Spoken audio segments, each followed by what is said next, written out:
कन्नड चित्रपटसृष्टीतील प्रसिद्ध अभिनेता दर्शन थुगुडेपा याच्याबद्दल मोठी बातमी समोर आली आहे. दर्शनला एका खुनाच्या गुन्ह्यात ताब्यात घेण्यात आले आहे. बंगळुरू पोलिसांनी दर्शनसह अन्य 10 जणांना ताब्यात घेतले आहे.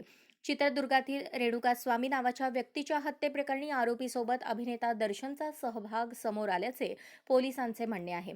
या प्रकरणी त्याची चौकशी करण्यासाठी ही कारवाई करण्यात आली आहे. दर्शन हा कन्नड चित्रपट उद्योगातील ज्येष्ठ अभिनेते थुगुदीपा श्रीनिवास यांचा मुलगा आहे. वडिलांप्रमाणेच दर्शनचेही इंडस्ट्रीत मोठे नाव आहे.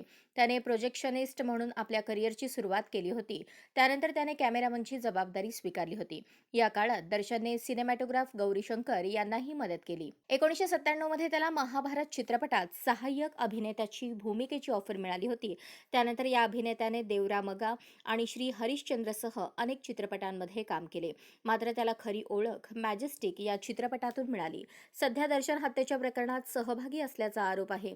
पोलिसांनी दिलेल्या माहितीनुसार चित्रदुर्ग येथील रेणुकास्वामी यांच्या हत्येप्रकरणी कारवाई सुरू आहे. वास्तविक मृत व्यक्ती चित्रदुर्गातील एका मेडिकल दुकानात काम करत होती.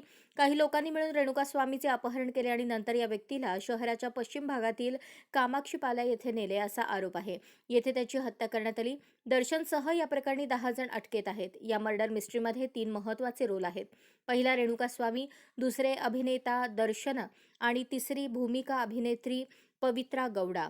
रेणुकास्वामी दर्शनची पत्नी पवित्राला आक्षेपार्ह मेसेज पाठवून तिच्यावर लग्नासाठी दबाव टाकत होता, ज्यामुळे दर्शन प्रचंड वैतागला होता.